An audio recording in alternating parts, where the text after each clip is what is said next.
uses it and he doesn't wipe. So he just sprays, but then it sprays doo-doo all over the thing.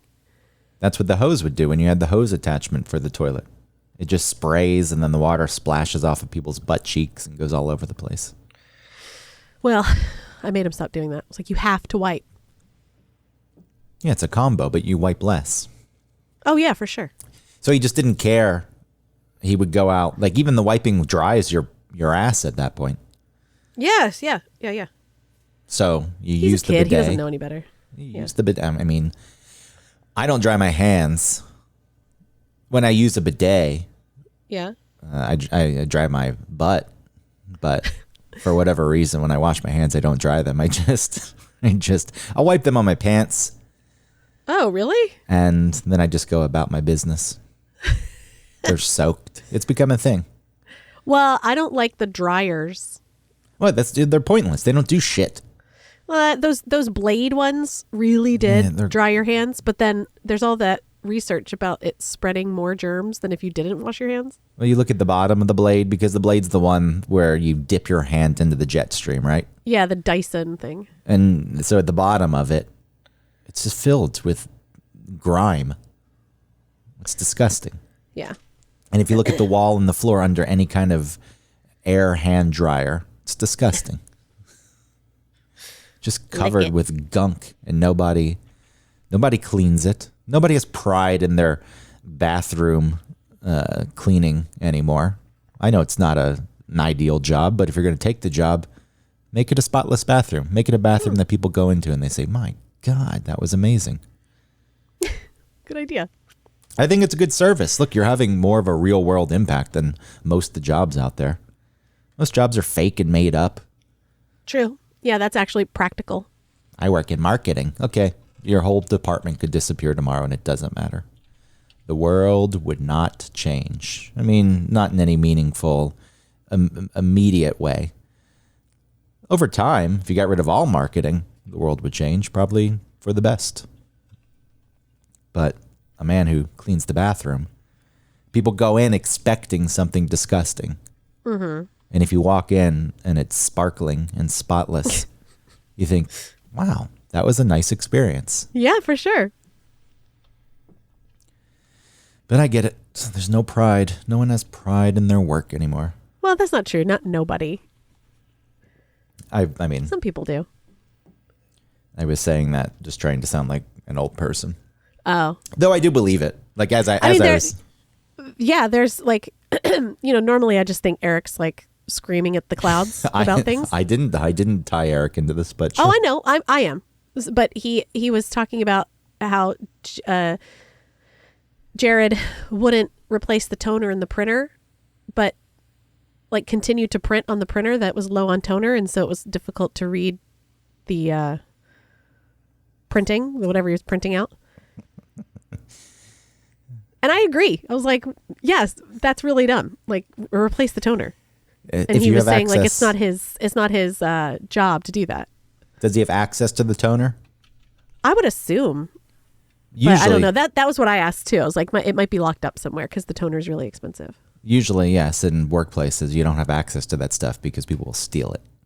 But in our scenario, right? It's like, it's not like you could go find the office manager. I don't know who even that would be. You know what I mean? Like, there's not like, it's not a traditional, before COVID situation where like there's definitely an office manager where you can talk to them about supplies and they have the key, That's what I'm saying. I don't know why I'm making an excuse for Jared, because I could see him just printing things that you can't read and saying. But I'm surprised a little bit. Oh, okay.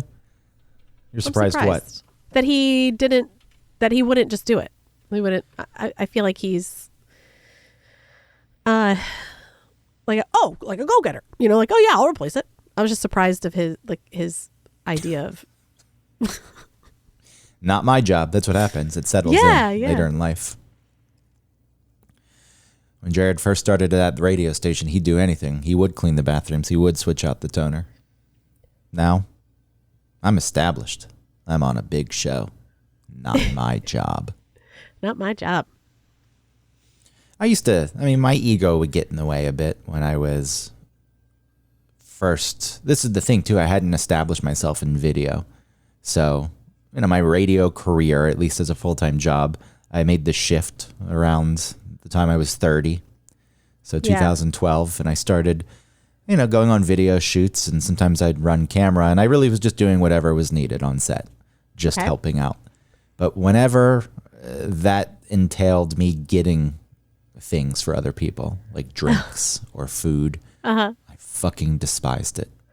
Well, is that because of our trauma from 96 Rock intern days? I don't know if it was. Pick it up.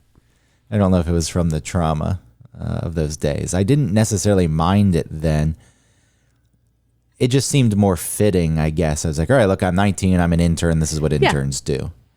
If I don't like it, then I can leave and not do this. Like, sure, I don't necessarily want to go out and get people Caribou coffee every morning. What was it? Starbucks eventually. Well, it was the Caribou, but it was Caribou at first. Eric's order was something. It was hold the whip. Yeah, it's a fuck the bean. Mocha latte, no whip. Fuck the bean. Yeah. But you wouldn't get a bean if you didn't get whip. I thought they put the bean on top of the lid so it would melt or something. Oh, maybe. And then it was a cheese Danish. Because it was a chocolate covered coffee bean, right? I don't remember. Probably because it was the mocha. But maybe that was just at Caribou, because I don't think at Starbucks they did that. No, at Starbucks they never had that. Let's just do the intro so we can, whatever. I don't have to Frankenstein it. Welcome to One Topic, where we stick to one topic. My name is Autumn Fisher. My name is Greg Russ. Let me see if I have. I'm back to where I used to record all our shows instead of doing it in the bedroom. So I may have the theme here. Let's try to do this live for once. I don't have to mix it, even though you already did the intro. 3, 2, 1.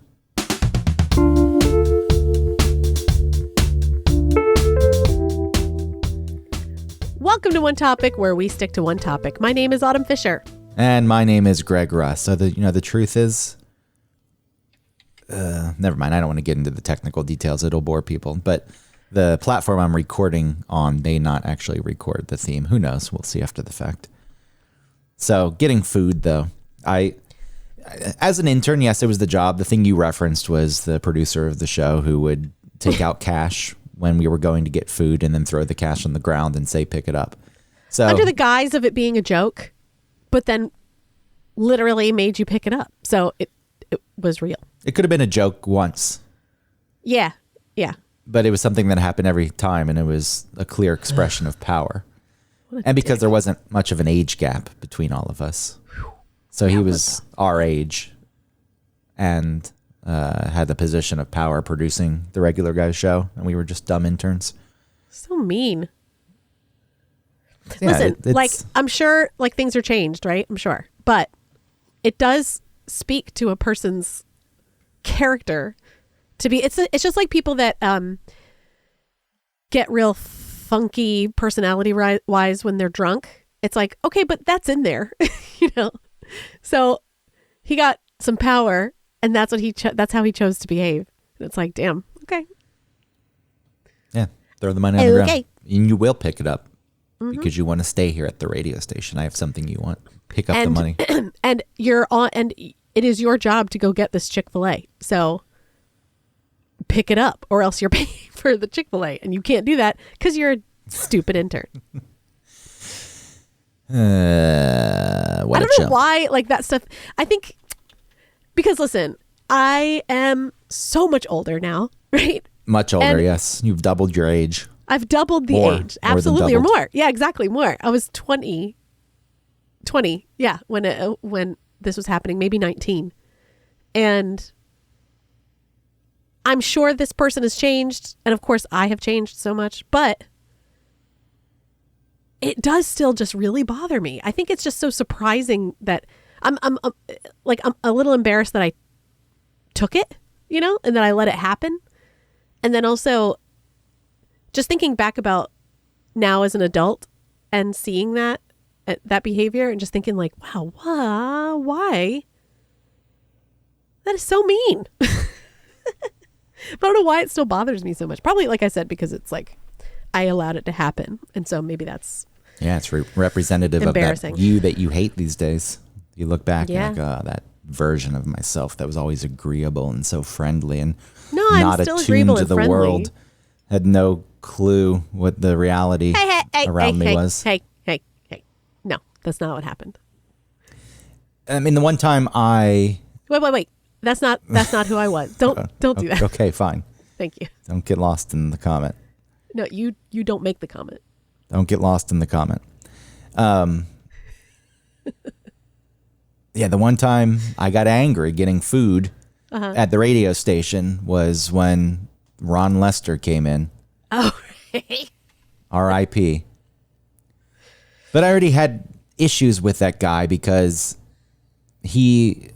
Ron Lester was in what was it? The You Don't Tell Me How to Live My Life, Dad. my life. Yeah, what was the Varsity Blues? Yes, thank you. I was gonna say the whipped cream thing. Stupid. So Ron Lester got an acting break in Varsity Blues, and he went to North Cobb, the same high school I went to, but I think he graduated 10 years earlier. Okay. And he started showing up once his fame hit at the high school football games. And I just, even at that age in high school, I thought, what the fuck are you doing? Like, this is sad. And there's people who are excited to see him, but to me, it's pathetic. If I got any kind of fame, the last thing I would do is go back to my high school, especially with a bunch of kids I didn't know because we're 10 years removed, and walk around like I'm hot shit. I thought it was very strange. It is strange to go back to your high school. You're looking for something that you're not even going to find. Let's say you had some kind of trauma from high school, people were mean to, whatever it may be. Going back to that school, again, 10 years after the fact, none of those people, you want to rub it in their faces. They're not there. It's not there. Or you're just sitting at home thinking, I really need to feel special at this point. So that could be a thing. Like I obviously that guy dealt with demons. True. So, and this was after he'd lost the weight too. Yeah, and there was a suicide attempt. So, I don't feel the need to shit on him too much, but this is me just explaining the moment in time. You get more details and sure, you can maybe better understand things, but it still doesn't make it right fast forwarding to the radio station when you show up and you start complaining that there's not a food spread there because you have graced the radio show with your presence, and why aren't you getting, red carpet treatment? It's like, okay, whatever. You have no self-esteem. Was he joking? Was he doing the thing that we were talking about before where it's like he was joking but not really? No, that guy was not joking. He was not. He was actually annoyed. And, I was going to say, if we want to psychoanalyze it, I don't know for sure. But even if it was something like you have no self-esteem, okay, fine, and you're overcompensating and now you're being addicted to people, I can understand that in a vacuum, but there's real world impact. And I don't know you. I know of you, and I know that you were pathetic enough a few years prior to show up to the high school I went to and walk around like you were, king. So you throw this fit that there's no fucking food and that you want bagels and someone that needs to get bagels. So, they send me out to get bagels. I'm the one who has to go do it. And I have already the notion of this guy being somewhat of a loser and no right to be a dick. So, I spit all over his bagels. It was more than once. It was a lot of spitting. How did you spit on him? I just spit on him. No, there's like loogies. Like I wasn't putting snot in it, but like big spits. Whoa! Like how did he not? Wouldn't they be wet? Yeah, I mean you kind of rub it in a bit. Bagels, when they're in a bag, can become a little moist. Sure, if they're fresh. If they're fresh, but they can be. Who else ate those bagels? I did. I forget how I isolated his, but he had a very specific order. Okay. And so I isolated his bagels. And then he had the fucking audacity to go on the show, and he brought up North Cobb High School again, and he referenced the principal. That's right, Mrs. Martin. And it's like, she became principal my junior year. She wasn't the fucking principal when you were there. So what the fuck are you doing? What is this strange fucking act you have going on? I'm sticking it to the bitch principal of the high school I went to where people treated me like shit. Now I'm making assumptions, but if that's the case, it makes zero sense. And who are you showing off for? Like at that point, it feels like the very, even at that point, I'm graduated from high school. So the group of kids who were there when he showed up after he got his fame are no longer at that school. Yeah. Maybe the freshmen are there as seniors or something. But it feels like you're showing off for them. That's right. I'm shitting on the principal. Isn't that cool? Like, oh, what the fuck? Who the fuck are you? But, you know, again, he had issues, and I don't need to push my issue any further. Because it kind of seems like, I know you wouldn't be shitty to other people, but it does seem like on the air you might be shitty to the high school. Like, I feel like you could do something like that where it's like, Miss Davis, you know? I just don't even think about it. Yeah. High school was fine. I was made fun of to an extent. And then at some point over the course of the 4 years, you won people over with your strange behavior. Yeah. And there were ups and downs, and it was fine. But I was really excited to get the hell out of high school. And, you know, I moved out immediately, after the summer, and I never lived at home again. And I was just ready to get my life started. Mm-hmm. And I view, you know, living by myself, and even as shitty as times could be in your early 20s, it was a lot of fun. So, but I don't even long for those days. Like looking back at who I was, and you know, the things I actually had to deal with, and not having money and shit like that. It's like, all right, it was fine, and I enjoyed it, but I also was a goddamn mess, and I don't really want to go back to those days.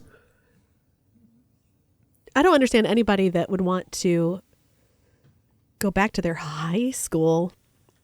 I mean, I also didn't have a bad time in high school. I knew exactly what it was, especially my senior year. I knew exactly what was going on. I was like, this is the last year that I'm going to be able to chill, you know, and not have to like live a real adult life. So, and I'm friends with the teachers. I'm pretty friendly with people. I wasn't really bullied. So yeah, it was fine. I got it. But I did not feel the need to go back. I did go back and visit like a teacher or two, because I was like friendly with them. Like two of them came to my senior like graduation party, but we were like friendly. I don't know. So it was fine. But I didn't want to go back as like a person who had graduated and be like, hi, yep, hey, yeah, it's me. You know, I'm just visiting. Well, there's the gosh, does Miss Taylor still do that thing? You know, there's the stereotype of the people who that was the best time of their life, and they never really moved past it. Uh-huh. And, you know, there's plenty of people I know. That's sad. And I'm not judging. Like, there's plenty of people I know like who just stay in the same area. And again, I really am not judging that. So I kind of do judge that. I mean, not everyone. Like, leave and come back. That's fine. But don't just stay. You got to get out. I mean, there was one point in my life I would certainly judge it, because I moved to the city, Atlanta, immediately. Then I obviously moved to New York, and you know, somewhere inside, you know, the dichotomy where I think I'm a piece of shit, but I also think I'm superior. And there'd be times I would think, what are you doing? Are you staying there in Kennesaw? You're just staying? What are you doing? So weird. Why are you doing that? Look at me. And I'd look around at my shitty New York apartment that had like mice and low ceilings and no sunlight. And I would think, this certainly isn't in the lap of luxury, but it's in New York at least. Meanwhile, you know, people are probably living in nice size homes, maybe have loving relationships, maybe not. Maybe, yeah. So it all depends. Like, you know, there's pros and cons to each. At this point in my life, I look back, I'm like, look, if people wanted to stay, what the fuck do I care? Oh yeah, of course. I just still feel like I do judge it a little bit. When I went back for my one high school reunion, the 10-year, I got an award for being the person who traveled the farthest to be there. Like it was Oh, really? well, they tried to give me a Chick-fil-A gift card, and at the time there were no Chick-fil-A's in New York, so I said I can't use this. And they said, "Oh," so they gave me a Starbucks gift card. Oh, okay. That didn't really feel good. Something about that. I was like, oh, God damn it. Nobody from the West Coast. Nobody moved out West and traveled Yeah, to be at that this is thing. weird. Because New York isn't that far. No. And then I know people had gone farther, but I was the one who made the choice to go back. And I didn't, Yeah.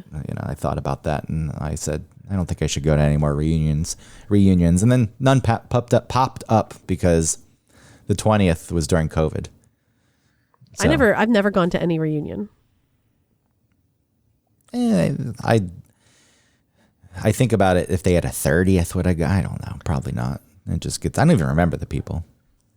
There was when I worked at Wahoo in Decatur, they had a high school reunion for people like the oldest people you've ever seen, and they were legit playing like, "Is that the Chattanooga Choo Choo?"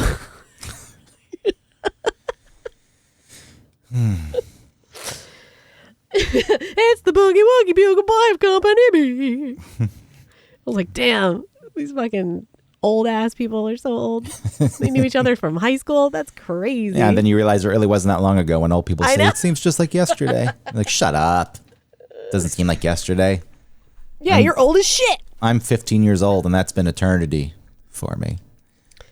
And then you realize, oh, yeah, okay, fine. Like you more than doubling your life since being an intern. Yeah. Gosh, I don't feel like it though. Yeah, that's what everyone says. Now you sound like them. Yeah. Well, that's fine. I don't feel mind this saying- old. I don't. But people that sometimes say that also look very old and also act very old. You know.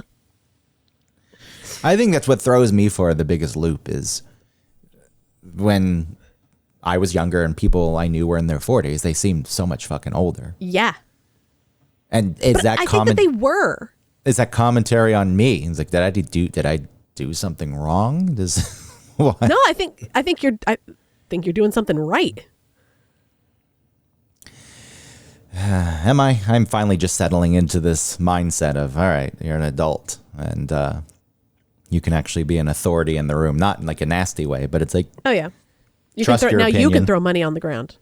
not Pick like that that. up. But, being a person who has confidence in their decisions and maybe does Yeah. know more than younger people in a workplace and being able to, as a manager, guide them and teach them things, but being careful in those moments because you don't want to come off as the old white man mansplaining. So you got to really balance it.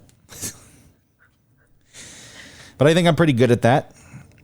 And I try to think of myself through the eyes of people who are in their 20s. And all I can do is think about people this age through the eyes of my 20-something-year-old self. And that was, you're old and pathetic.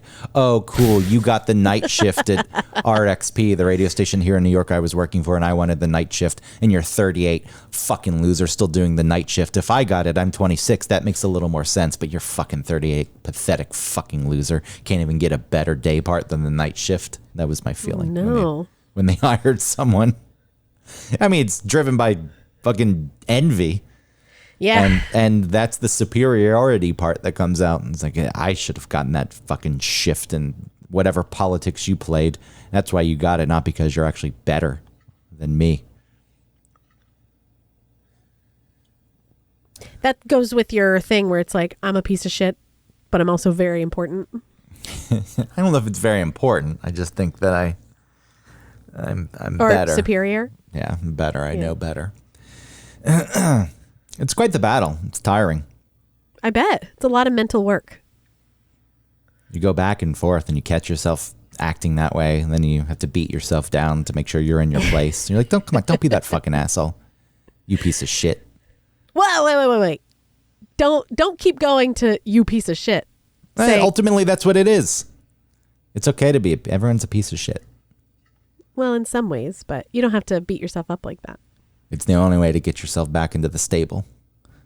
No, not for me. I just be like, whoa, what is that? And then keep going. the stable with the horse shit all over the floor and the stench and flies. It's not one of these fancy rich person stables that cost tens of thousands of dollars a month, where the horses sleep on heated pads. And you ever looked at these fancy stables? Yeah. My God. Yeah, I've seen that. Fucking Oh my God. horses living better than people. That's true. That's really true. Especially like homeless people. Jesus. They have oat and hay dispensers that they can trigger with their snouts. It's like a cereal machine in a hotel lobby. Turn the crank and the oats come out. And they got a mattress. They got showers. We'll have like a mattress underneath hay or something. I think that's what like they do with the cows. They have like a little mattress for a cow. But why are cows being treated well? Unless it's a prize cow for a fair. If they're dairy cows. Yeah, they're not treated well. They're like chained to the machines and then the udders. No, they're not. No, they're chill. No. They put them into that pen where they can't move. And then they're fine with that. And that lasts like maybe like 5-10 minutes. And then they move on and they like hang out the rest of their day. You think it's weird when you drink milk, it's actually just mixed together from God knows how many cows? That is weird. Millions of cows. It's not like you're not getting like Bessie's milk. When I was a kid, for whatever reason, I thought, yeah, I know they milk a lot of cows, but they just, the one cow's milk goes into a jug and then that gets put into the carton and that's what I drink. It's the one cow's milk. I never thought about it. I just kind of, I never thought about it until it was brought up that like, oh yeah, it is a mixture of all the milks. Yeah, just like ground beef. Oh yeah, that too. Gross. Or if you want to really take it a step further, hot dogs that are beef and pork. God knows. I mean, gross. It's just a mix. Like at that point, it's just a mix of guts and flesh. And different snouts are you eating? Enjoy your wiener. I really like either a hot dog that's been on the grill and it's so cooked and weird and like shriveled. And I like that. Charred. Yeah, I like the charred ones. But like if you go to Costco and you get a hot dog, I could take like 2 bites of that without being grossed out. And then Do I'm they like, boil them? Ugh. I think they boil those. Probably. I like the Ew, microwave so gross. where you get tumors on it. I see. At least there's something like there's more to it at that point, but it just feels like I'm just eating bologna, like a big tube of bologna. It's the same thing. Yeah, it's gross. There's maybe that's why I like it chored. There's maybe a little difference in seasoning, but bologna and hot dogs are pretty much the same meat. Unless you get maybe like uncured. I don't know. Is that true? I'm sure you can find some differences, but for the most part, bologna and hot dogs are the same meat. And people think... Well, especially really crappy hot dogs. Those are definitely bologna. Like, I know people eat hot dogs cold because they're pre-cooked. Ew, yeah.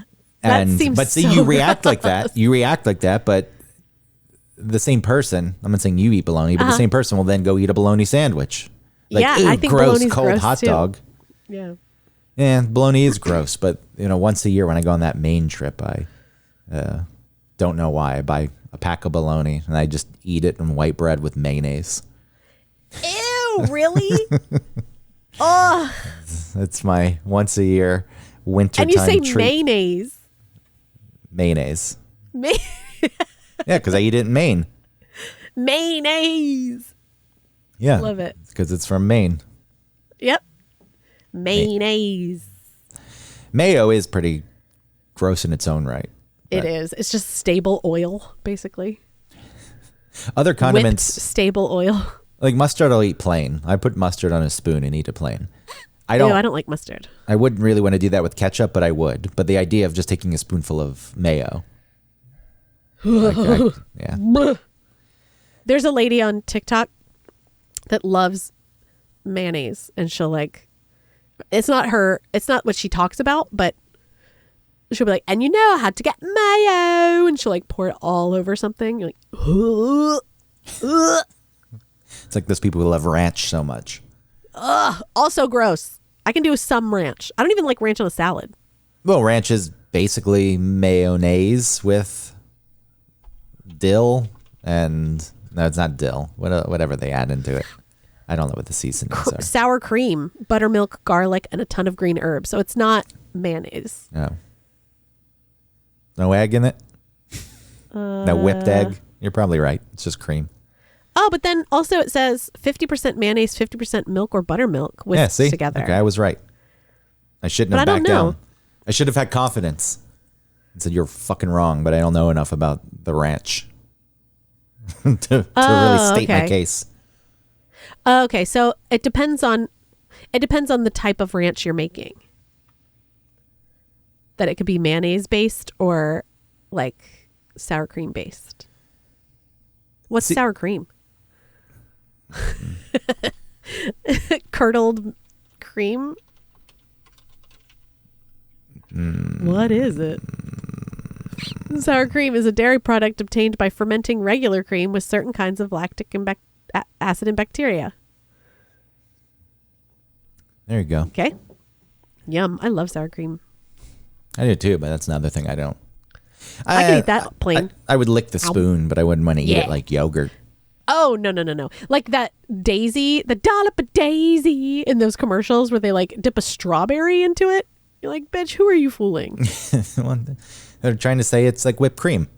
Yeah, well, it's not. Sour cream. It's not that it's not really that different if you think about it. Well, if something is sour versus sweet, I would feel like that's pretty different. People like sour and sweet. Maybe it actually tastes good. No, they like salty and sweet. No, they like sour and sweet. Oh, sour too. like Sour Patch Kids. So maybe it's a good thing. Don't knock until you try it. If Ron Lester had said, "Where's the fucking food? I want strawberries and sour cream," I still would have spit on it. Would you put your finger in your butt and then stir the sour cream with it? I still would have. Yeah, maybe I would have done that, but I would have at least been more intrigued. I think, oh, this guy's sure. Weirdo. This is how he got fat. Yeah. So when I was on set, dipping strawberries in sour cream. When I was on set, there was like this one shoot in San Francisco, and this hot shot DP was hired, director of photography, cinematographer. Y'all. The guy who ran the camera. It's not a fucking film shoot, but he needed to be called DP. Still had a title.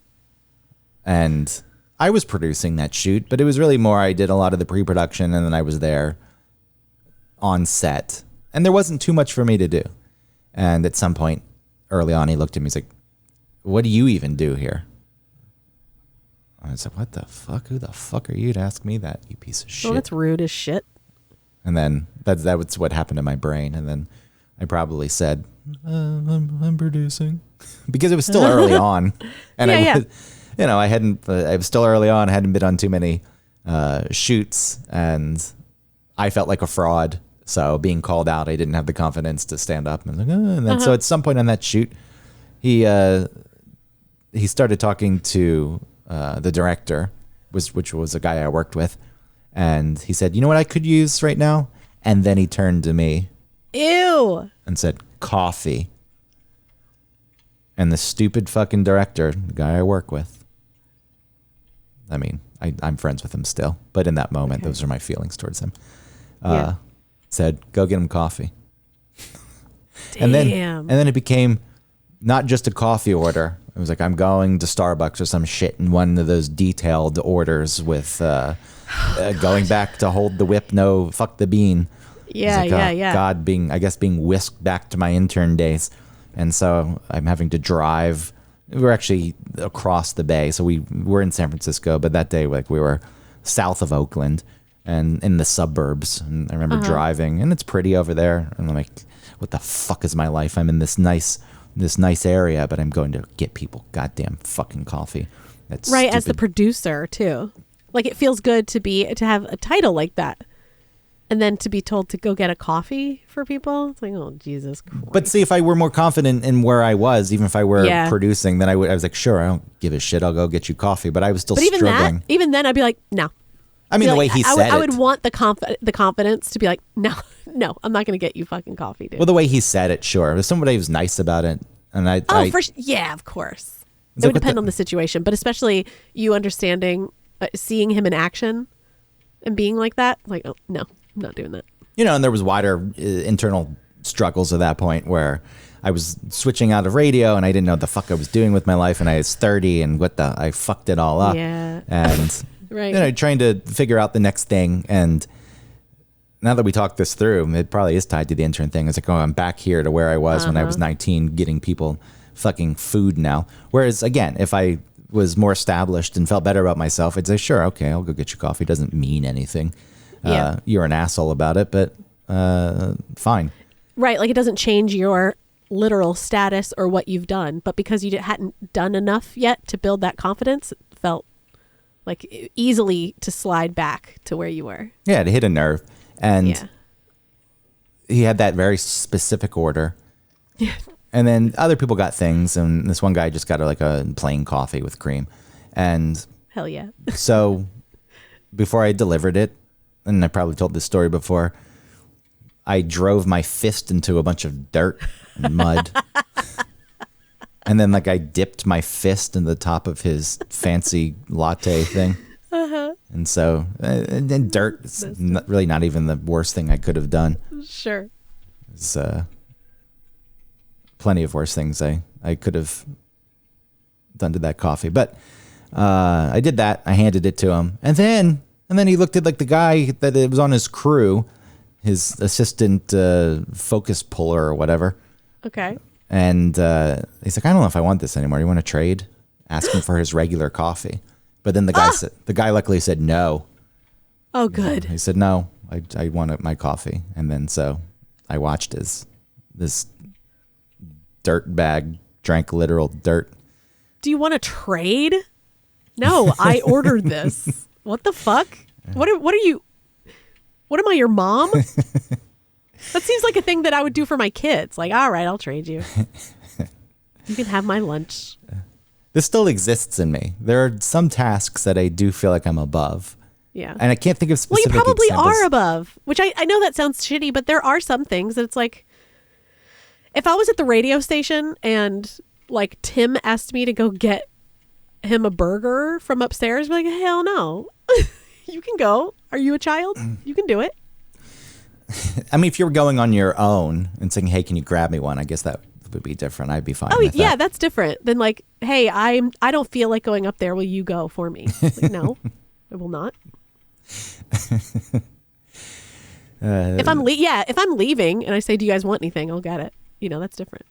There were, God, I wish there was something not too long ago that popped up. Yeah. That brought you there. I'm not gonna. It wasn't getting people food. It was just some task. I felt like, no, I'm not doing this. Ooh, what was it? I know I'm not going to be able to remember at this point. When I was editing, and this was my job. This wasn't a task I was above, but when I was editing, we would get feedback. So I'd make an edit, and of course, I thought it was the greatest edit in the world. I was like, look, I know what I'm doing. I have an intuition that a lot of people don't have, and that's a big part of editing. You can learn to edit, and you can just be a construction person who gets like a script and told what to do, and you just make the cut. But, I was a person who had an intuition. I could feel it. I would watch something. I'd be like, that cuts off. And I if I needed to articulate why, I could come up with a reason, but it's also just a feeling, and I would adjust things, even if it came down to a frame or two. Well, that's like the artistry of it, I guess, at that point. Yeah, so you send off the cut, and then you get feedback. I was like, I changed this. Don't like this. What's happening here? I used to get so fucking rageful inside. Like I this is part of the reason I moved away from editing. And because it was too intense. Recently I did an audio mix because I just wanted to do it. I hadn't done anything in a while, and same thing, like clockwork. I get feedback. And there's always this dread. It's like, all right, feedback's in. I'm like, God, fucking damn it. I don't want to read this. It's never like, good job, send it. I don't want to read this. I take it personally, I guess, even though I know I shouldn't. I wonder why. But there's like a bunch of people who just need to say their piece, and they don't even really know why they're saying their piece, or they think they know why, but it's wrong. And because they're in a position where they can do it, they do. That's the thing. It's like, do I really Right. need to say anything even though I'm in a position to? And I'm not saying that every instance there wasn't something to say, but quite often it felt like, well, I'm in the spot where I can do this, so I Yeah. will. And you just make up things like this and that. And now my touch is on it. When I was doing, Yeah, I was that's doing true. sound for like a very small play with somebody that I work with who asked me to help out. And it's like, sure, I'll put some sound together. And I didn't know this person. And I sent off some sound for them to listen to. And I even gave them options because this was when we were going to London and I have a chance to meet them in person. So we were doing this, remotely, and I was not able to actually see any of the rehearsals. So it was hard for me to match tone on some things because some of these things were music cues. So, I even sent a few examples so they could pick. It's like, here's 3 different things. Tell me if one of these feels good for you. And even getting that email, like the response is like, I don't want to open this. It feels like there's fucking criticism in here of some sort. Yeah. Even if they're choosing one of the tracks that I sent as an option, that means they're rejecting 2 of the other tracks. And I don't know if I can fucking handle that. I'll get fucking angry. Yeah. So I avoided opening the email for like a few days. I mean, nothing was late, but instead of staying on top of things, Right. they respond and they don't hear from me for like 2 days because I refused to open the email. Man, so that feels debilitating to me, right? Yeah, of course it is on some level. Yeah. We've got the famous... Don't you get to a point where it's like, okay, I know that this feeling is there. I see it. Okay, I'm feeling it, but I also know what's going to happen. I know that I'm going to get mad and blah, blah, blah. Like, isn't there a way to sort of like understand yourself more and be able to move through the feelings a little bit more quickly instead of it preventing you from moving forward? No, that's why I stopped doing things like that. Well, I still do the sound, obviously, but... When you said that, I really thought it was like a coping, what you meant, like a sound. But no, you meant doing sound. Yeah, but the editing, I moved Like, away from that, so I didn't have to deal with Like the way that you like make sounds. people's inane feedback. When it comes to video, when it comes to anything creative like this, especially when you're, working with clients, if you're doing advertising, these people, for whatever reason, think they know what's best. If you designed your house with an architect, like your dream home,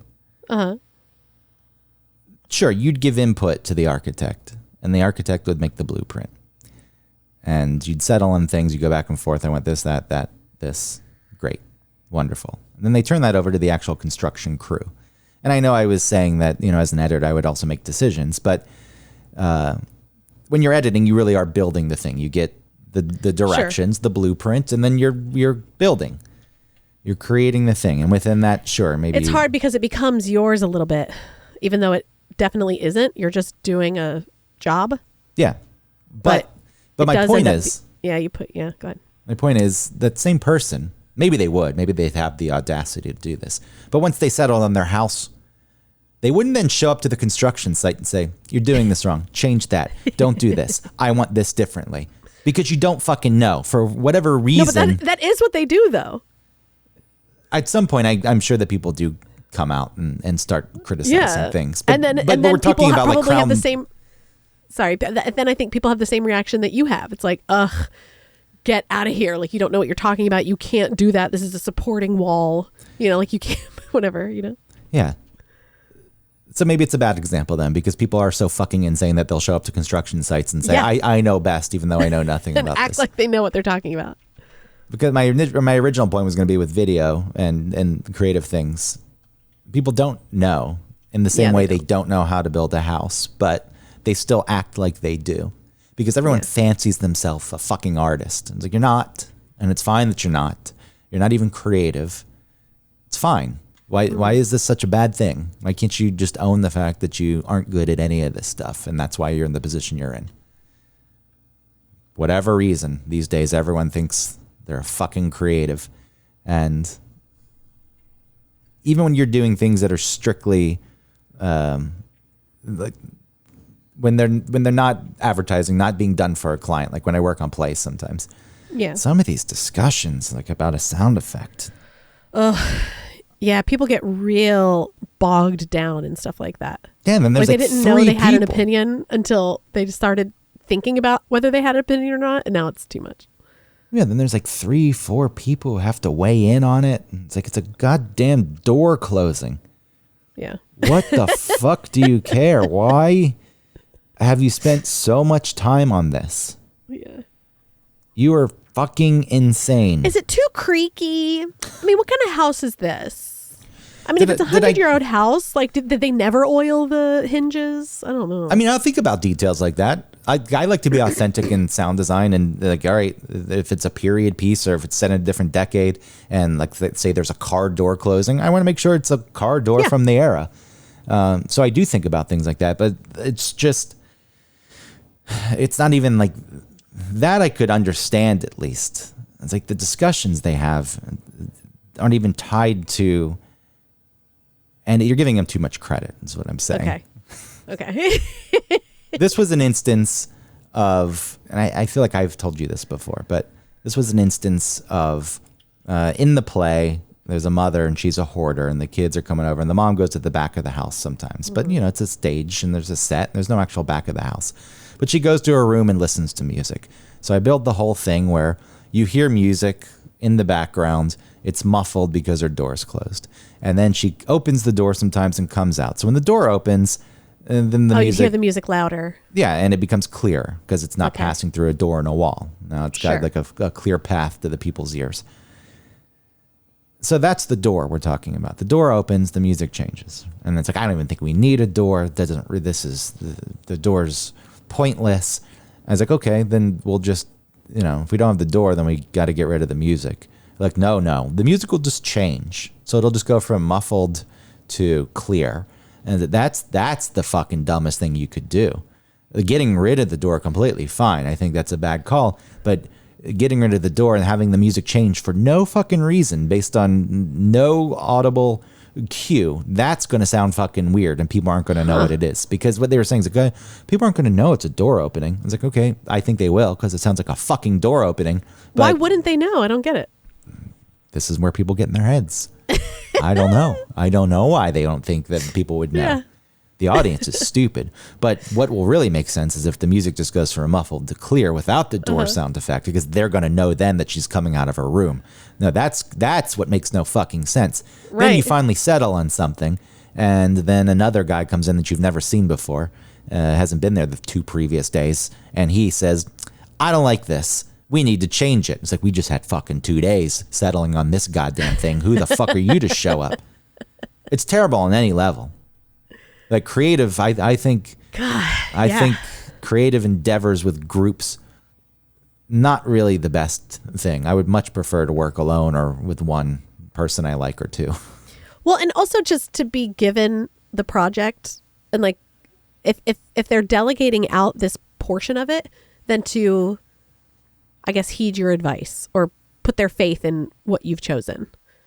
I mean, having a little bit of a discussion about it is fine, but yeah, I don't know. I think that's the other part maybe too that's upsetting, right? Is that it's like you use me for a reason because I know what I'm doing, and it's not like I have a history of fucking this up. So believe me when I say like this, and believe me in my choices. Trust my choices that I've made. In theater, the writer has way too much power too. In TV, film, you write a script and they say, thanks, get the fuck out of here. We're going to change things. Right. We appreciate your contribution. In theater, the playwright, playwright has shitload of power. Then you have the director. Then you have the assistant director who apparently has some kind of power too. And nobody seems to have final say. And I do think as the writer sometimes, yes, it's your vision and you want to see it through. But you're so fucking close to it that it is good, and you probably should lean on other people. So you have a director, and you have discussions about it with the director, what you're envisioning, what you're thinking. But again, you're in so deep, maybe you can't actually see the full picture. Whereas a person from the outside can step back and see it for what it is and maybe make more informed decisions. Okay. So there's always That's true. going to be conversations about things. But when you get Yes, in the middle of the process, and there's no clear hierarchy. And maybe this is part of the problem too. I think I'm professional. Not to say this isn't professional. There's some money involved. People are doing this, but they're not getting rich, and it's not Broadway. But you know, Right. you get to a certain level, then maybe that hierarchy I see. does Yeah. exist a bit more. It's like, nope, this is my call at the end of the day. That's true. Like the stage manager or whatever isn't going to go to the costumes and be like telling them how to make this costume different. Yeah, there's always going to be one person who probably has final say. Right. And that can be commentary on our society in general. It's like everyone's got to be nice and agreeable now, even though everyone's actually nasty and hates each other on some level. This is Like gentle parenting each other. Like, okay, I can see what you're saying, but what if that? It's like, okay, just say no. I think it's okay to not completely dismiss people, especially if you're trying to sway them.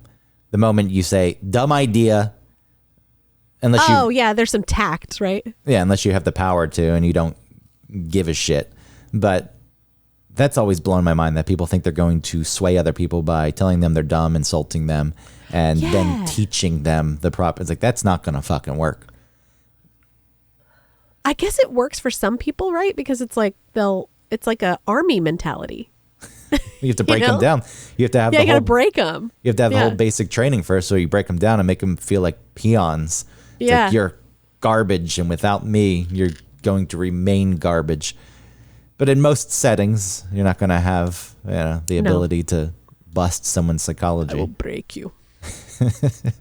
So acknowledging what a person's saying and talking to it a bit, I've always found that maybe it's a bit of manipulation. I don't know, because even if I find myself thinking that's the dumbest idea I've heard, I will still give the person acknowledgement, because I Sure. feel like at the end of the day, that's how you're going to win people over. At That's the same true. time, You catch more flies with honey than with vinegar. yeah, but at the same time, sometimes it goes too far the other thing, like you're saying, where the other direction, where people are just, somebody make a goddamn decision. You're dancing Yeah. around everything, and maybe that we could do this, but I also hear what you're saying, and that's a good idea, and I just want to say that maybe this is an idea Well, that that's could like also... you said, that's the lack of hierarchy. Because then there needs to be, people can hem and haw all day, but then there has to be somebody who's like, nope, I like this. This is what we're doing. We're moving forward. Next.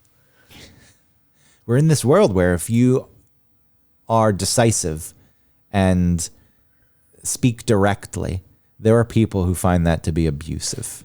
Well, they can go ahead and feel that all they want. Yeah, but That's up to them. they'll go to fucking HR. Okay. Well, they can go H. to HR. H, as they say HR. in England. They can do that. It's not abusive. So, yeah. And do you know what I mean? Like, that's on them if they feel like that's abusive. I know an instance of this. It didn't happen with me, but somebody that I work with, they're just pretty direct. And I think somebody did something a little incorrectly, and they said, this is wrong. It needs to be fixed. Yeah, and there was an HR report.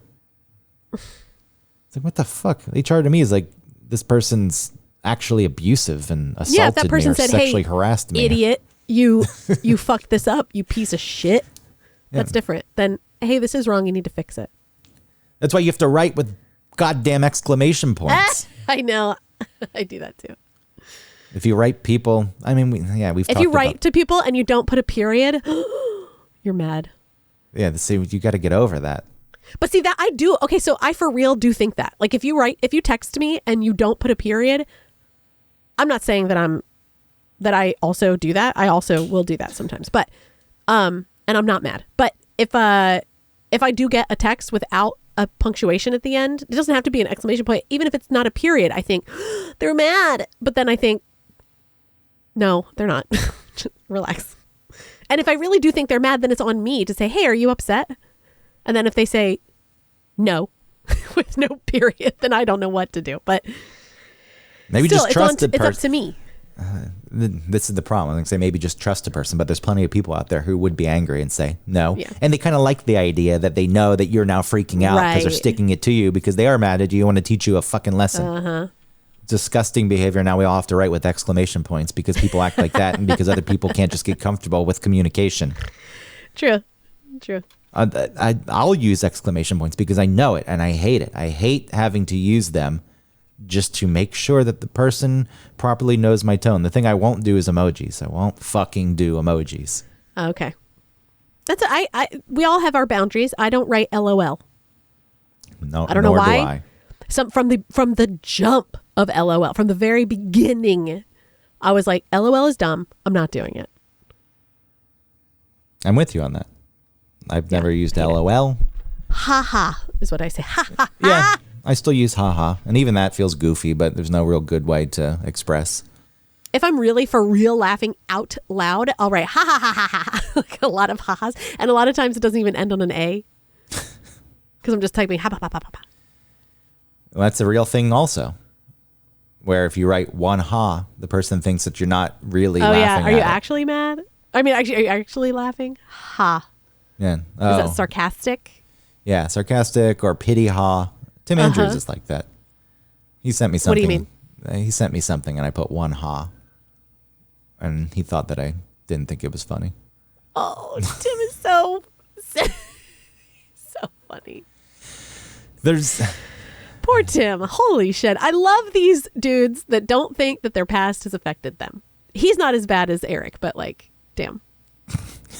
Poor Tim. Love him. I like that's what you get stuck on. Just admit your past. Even if it's true. I'm not saying it's not true. Yeah. What do you want them to do? You know what?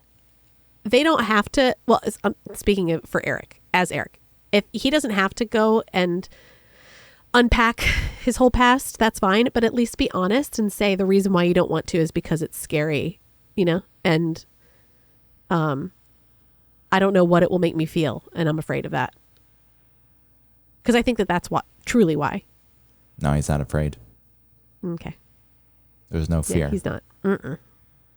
Why would I? I wouldn't want my life to be different. Like, okay, no one's saying that. It's one of the problems of being smart in this instance Yeah. with him. If he weren't smart, well, if he weren't smart, then it'd probably be playing out in very different, probably more destructive ways. Oh, for sure. He'd have like too many kids, babies, mamas, stuff like that. So, yeah, when given the options, maybe being smart and denying it and thinking you can handle it yourself is the Yeah. better of the two options.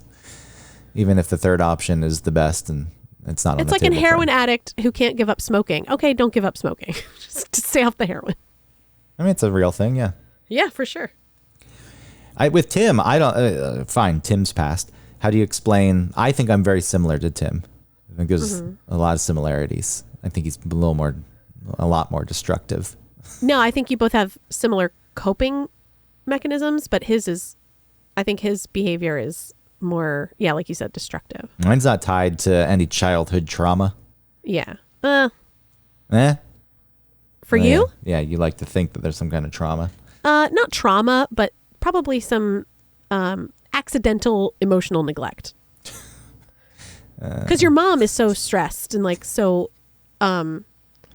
anxious, but she doesn't act like she doesn't think she is, you know. So she probably couldn't handle your stuff. Like she can't handle her own stuff. So when you were feeling that way, you didn't really have a place to go. And then your dad doesn't stop moving, you know. So and like it's like, okay, well, it's beneficial. Like he gets a lot done. He's a very hard worker. He's successful, and that's good. But it's also, well, okay, but you know, there is something.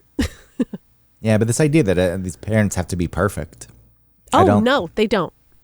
Because what's happened these days is the door is open to parents being too involved, and I can't impede on my child's emotional development at all, and I'm so scared to do it that I really just have to give them complete freedom. And when I do reprimand them, I got to do it in a very specific type of way, and I've read Yeah, these books it's that tough. tell me how to do this, and it's like, you're not going to fucking be perfect.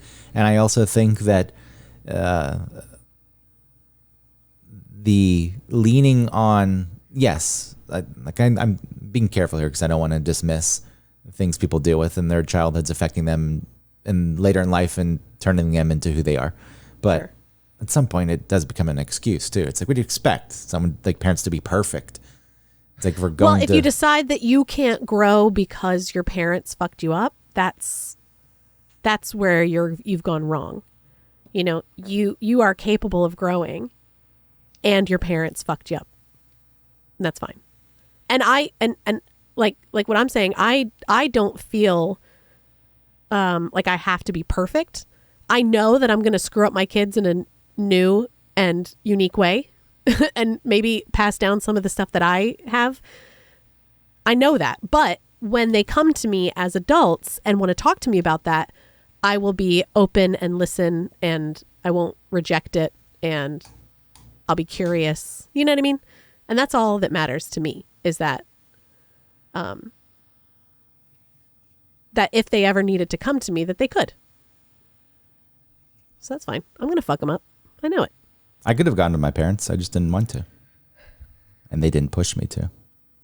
You could have what to your parents? I could have gone to them if I needed things. I just didn't want to. And nor did they push me. Well, because early on, you probably realized you couldn't. No, I could. Before you realized anything, you realized you couldn't. Before you realized anything, you learned that you couldn't. No, I had a real anxiety that my parents were going to die. Like anytime they would go out on a date and we had a babysitter. I couldn't sleep. I went through that too. Mine went on for a long time. Oh, well. And that they're going to die. And so my coping. And how did they handle that for you? I don't think I ever told them. I didn't tell them that because somewhere inside my brain, I knew it was completely irrational fear. But there was one point, God, I remember I threw myself on the hood of the car when they were trying to leave because I was so convinced they were going to die. Okay, well then you didn't tell them, but they knew, obviously. So they don't deal with that? That was they early. Just let that happen? I think that was early on. And then somewhere inside, I was like, I can't act like that. That's crazy. So I just pushed it down. Exactly. Okay. It's like if I act like this, then they're not going to be able to enjoy their date because they're going to be worried. So I got to give them the room to enjoy their date. Right. So their feelings are more important than mine. That's what you learned. I didn't learn anything because they didn't teach that to me. I made it up on my own. No, they didn't teach it to you. Through behavior, that's what you found out. And then you don't just come up with that on your own. That's something that is sort of shown to you, and that's the way that you react. Now there was one fight that I remember my parents having. Not to say they didn't, get annoyed with each other, but there was only one instance of them actually fighting, yelling, and some cream cheese got thrown across the kitchen. And then my mom left, and I was convinced she was never coming back. So I just had a low tolerance. Did they know that you heard it? I just have a low tolerance. I've always had a low tolerance, and it always jumped to worst case scenario. This is what I'm saying. Like, there has to be some acknowledgement of what's going on. It's not a condemnment. It's not even a judgment. It's just, okay, that's what happened. Let's just be honest about what happens. It's okay.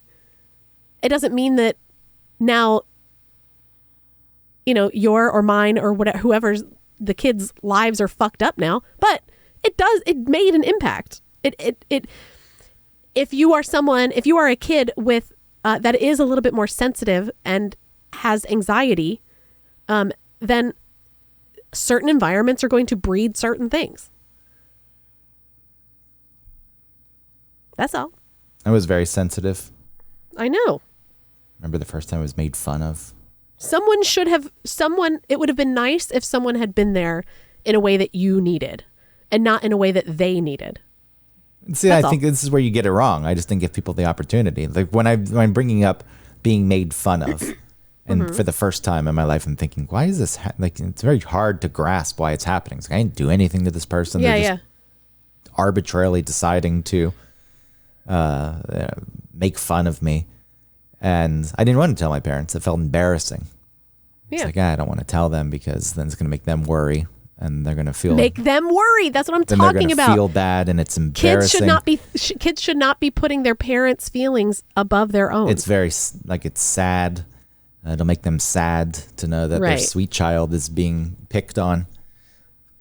That's true. I'm hearing you. I don't think you're hearing you. I'm hearing me. Okay. I'm saying I made don't these you think that decisions. if you were the adult and the kid was keeping things from you in order to keep you happy, wouldn't you be like, no, don't do that? Yes, but what if you were so good at hiding it that they never knew? Okay. I don't think that's the case. You're not that special. You're not that good. You're a child. I am that good. You're not like a magician. I was that good. Okay. See what I'm saying? What I'm saying, dude? I was able. Okay. All right, we got to go. I have to go. Okay. I don't know if this thing works. Hey, it worked. All right, thanks for listening, everybody. I hope you have a lovely weekend, or whenever you're listening to this, I guess it doesn't matter. Okay, talk to you next week. Goodbye.